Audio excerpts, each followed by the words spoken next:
حضرت امام محمد بن حنبل کا دربار لگا ہے. ایک خاتون پردے میں سمٹی ہوئی مسئلہ پوچھنے آئی.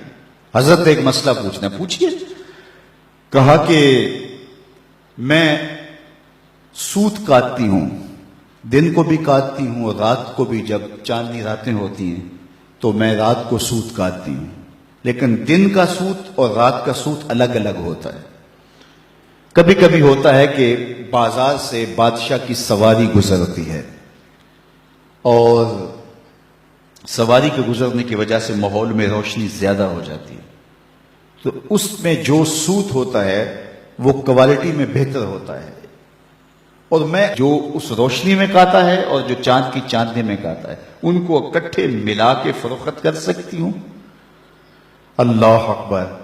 امام احمد بن حنبل نے خاتون سے کہا کہ اپنا تعارف کروا سکتی ہو، تم کون ہو؟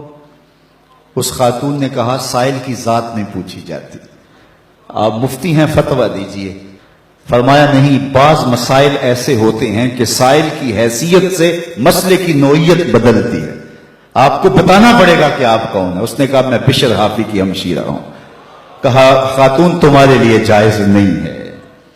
امام شاہ احمد رضا خان فاضل بریلوی علیہ رحمہ ایک دعوت پہ تشریف لے گئے، تو اس نے انواع و اقسام کی چیزیں رکھی. تو شوربہ بھی رکھا، تو آپ نے تھوڑا سا شوربہ چکھا تو اتنا لذیذ تھا کہ جی چاہا کہ شوربہ پیوں. تو صاحب دعوت کو بلایا، کہا کہ اگر تم اجازت دو تو میں شوربہ پی سکتا ہوں. اس نے کہا حضرت یہ سب کچھ رکھا ہی آپ کے لیے. کہا نہیں، شوربے کا عرف معقول ہے، مشروب نہیں. شوربہ کھایا جاتا ہے، پیا نہیں جاتا، اس کا عرف معقول ہے، مشروب نہیں. تم نے شوربہ تیار کیا ہے کھانے کے لیے، سالن کے طور پہ، اور اگر میں پی لوں اور میرے دیکھا دیکھی باقی بھی پینے لگے تو شوربہ تو ایک جھٹکا بھی نہیں لے گا اور تمہیں شرمندگی ہوگی. اس لیے میں اگر پینا چاہتا ہوں تو میں آپ سے اجازت لینے کا پابند ہوں، اس لیے کہ میں عرف سے ہٹنے لگا ہوں. اور ہم سب کچھ ہڑپ کیے جا رہے ہیں، اور ہم صوفی ہوتے ہیں، ہم غوث زماں ہوتے ہیں. آج کل ہر آستانے پہ غوث زماں ہوتا ہے، ہر آستانے پہ قطب زماں ہوتا ہے. کبھی صدیوں بعد کوئی غوث آیا کرتا تھا. اللہ اکبر. کیسا طوفان بدتمیزی مچا ہوا ہے اور کیسے القابات کی بے توقیری ہو رہی ہے. ہر لئی میں رازدار دین چتے. اقبال نے کہا ہر کمینہ دین کا رازدان بن کے بیٹھ گیا ہوا ہے. تو یہ ہے ہمارے بزرگوں کی احتیاطیں، یہ طریقت کا مزاج ہے.